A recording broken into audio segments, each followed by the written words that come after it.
चाणक्य, ये नाम सुनते ही आपके दिमाग में क्या आता है? एक लीडर, एक स्ट्रैटेजिस्ट या फिर एक टीचर?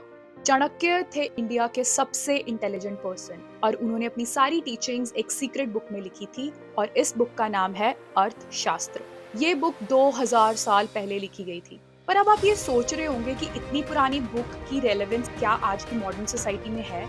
और अगर आपको ये जानना है तो इस वीडियो को एंड तक जरूर देखें। इससे पहले कि हम चाणक्य नीति में डाइव इन करें, मैं आपको ये बताना चाहती हूँ कि चाणक्य की हिस्ट्री क्या है और क्यों उन्हें मोस्ट इंटेलिजेंट पर्सन कंसिडर किया जाता है। एक वक्त था जब भारत का महान एम्परर अपनी प्रजा के साथ अत्याचार कर रहा था और इस एम्परर का नाम था धनानंद। जब चाणक्य ने ये सब होते देखा तो उन्होंने सोचा कि अगर ये बदला नहीं गया तो भारत का फ्यूचर खत्म हो जाएगा। और फिर क्या था, उन्होंने ढूंढना शुरू किया आम प्रजा में से एक ऐसे यूथ को जिसमें राजा बनने की कैपेबिलिटी हो, जिसे वो अपनी स्ट्रैटेजी सिखा धनानंद को हरा सके और भारत पर राज करवा सके। और अपनी इस खोज में उन्होंने ढूंढा चंद्रगुप्त मौर्य को, एक गरीब लड़का जिसमें कुछ अलग ही कर दिखाने की ताकत थी। चाणक्य ने अपने स्किल्स और नीति का इस्तेमाल करके चंद्रगुप्त को सम्राट बनाया और इसी तरह शुरू हुआ इंडिया का एक न्यू एरा। चाणक्य का विजन ना सिर्फ राजा बनने के लिए इम्पोर्टेंट था, बल्कि आज की मॉडर्न सोसाइटी में भी हमें सक्सेसफुल होने के बहुत सारे तरीके सिखाता है।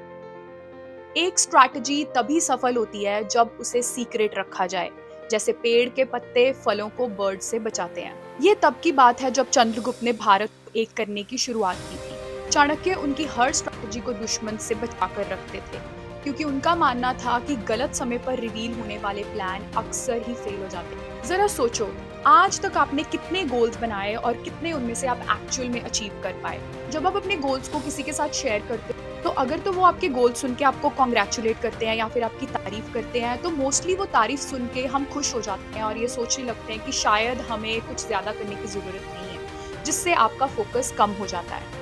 On the other hand side, अगर आपको किसी ने कुछ नेगेटिव बोल दिया या फिर आपको डीमोटिवेट कर दिया तो आपका फोकस अगेन डाइवर्ट हो जाता है और आप खुद को अंडर वैल्यू करना शुरू कर देते हो। इसीलिए चाणक्य कहते थे कि तब तक आप अपना प्लान किसी के साथ भी शेयर ना करें जब तक आप खुद उसमें सक्सेसफुल नहीं हो जाते। फिर चाणक्य कहते थे कि अगर मिट्टी बंजर हो तो एक बीज का बड़े ट्री में ग्रो करना मुश्किल है। सोचिए, अगर एक बीज को हेल्दी मिट्टी मिलती है तो वो एक सुंदर पेड़ बन जाता है, लेकिन अगर मिट्टी बंजर हो तो वो या तो सूख जाता है या फिर एक छोटा सा प्लांट बनकर ही रह जाता है। इसका मतलब ये है कि आपका एनवायरनमेंट डिसाइड करता है कि आप कितना ग्रो करें। अगर हम टॉक्सिक लोगों के बीच रह रहे हैं जो हमेशा हमें नीचे खींचते रहते हैं, तो हम कभी आगे बढ़ ही नहीं सकते। चाणक्य की टीचिंग्स के अकॉर्डिंग चंद्रगुप्त ने अपने एडवाइजर्स और राज के लोगों में अच्छे और सपोर्टिव लोगों को भी रखा था, ताकि वो उनकी विजन के साथ काम कर सके। चाणक्य के अकॉर्डिंग एक राजा के साथ रहने वाले लोग ही राजा के राइज या फॉल के लिए रिस्पॉन्सिबल होते हैं। तो आप अपनी लाइफ में राजा हैं और आपके साथ रहने वाले लोग आपके एडवाइजर्स। जरा सोचो कि जिन लोगों के साथ आप रेगुलर रहते हो या जिनसे आप अपने लाइफ की मेजर एडवाइस लेते हो, क्या वो आपको जेन्युइनली सपोर्ट करते हैं और क्या वो आपके साथ आगे बढ़ने के लिए रेडी हैं? चाणक्य का कहना था कि बूंद बूंद से सागर भरता है और ये प्रिंसिपल मनी एंड नॉलेज दोनों के लिए वैलिड है। उनके अकॉर्डिंगली हमें हर दिन कुछ ना कुछ नया नॉलेज गेन करते रहना चाहिए और कुछ ना कुछ मनी भी सेव करनी चाहिए। और धीरे धीरे जब हम ये करते रहते हैं तो हमें फ्यूचर में एक बड़ा रिटर्न मिलता है, जिससे हमारा फ्यूचर सिक्योर भी होता है। चाणक्य कहते थे कि जिसने ज्ञान और धन दोनों को कंट्रोल में कर लिया, उसने जिंदगी जीत ली। चाणक्य कहते थे कि जो अकेला चलने का करेज रखता है वही नए रास्ते बनाता है और भीड़ में चलने वाले लोग कभी भी अपनी नई पहचान बना नहीं सकते। हमारा टैलेंट एक हीरे की तरह है, जिसको पॉलिश करना हमारा काम है। जैसे एक डायमंड प्रेशर से रिफाइन होता है, वैसे ही लाइफ की हार्डशिप्स एंड स्ट्रगल्स हमें मजबूत बनाती हैं। चाणक्य ने जब चंद्रगुप्त मौर्य को सीख लिया तब वो एक गरीब लड़का था जिसकी कोई पहचान नहीं थी और सब सोचते थे कि उसमें कोई खास बात नहीं है।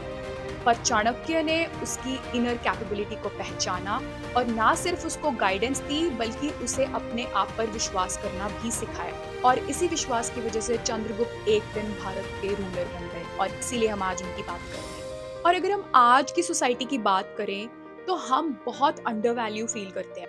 लेकिन ये समझना बहुत ज़रूरी है कि जब तक हम खुद की वैल्यू नहीं समझते, कोई दूसरा हमारी वर्थ को समझ ही नहीं सकता। चाणक्य की ये टीचिंग ये बताती है कि अपनी वैल्यू समझना हमारी रिस्पॉन्सिबिलिटी है और अगर हम अपने टैलेंट को खुद ही अंडर वैल्यू करते हैं, तो दुनिया भी हमें उतना ही कम वैल्यू देगी। दूसरों के एक्सपीरियंसेस से सीखना बहुत बड़ी बात है।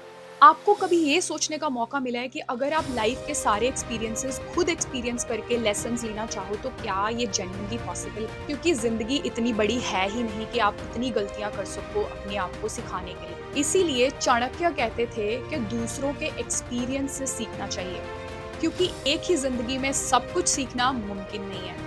मतलब अगर हम उन लोगों से सीखें जो पहले से कुछ अचीव कर चुके हैं, तो हम अपने रास्ते को आसान कर सकते हैं और अगर कभी एडवाइस लेनी है तो सही इंसान से लें। सोचो आपको किसी नए काम को करना है और आपके पास कोई एक्सपर्ट या एक्सपीरियंस पर्सन है जो पहले से ही उस रास्ते से गुजर चुका है, तो वही इंसान है जिससे आपको एडवाइस लेनी चाहिए। फॉर एग्जाम्पल, हो सकता है कि आप एक नया बिजनेस शुरू करना चाहते हो, तो आपको सही एडवाइस वही देगा जिसने ऑलरेडी एक बिजनेस शुरू कर लिया है। जो अपने जीवन की दिशा खुद चुनता है, वही असली राजा होता है।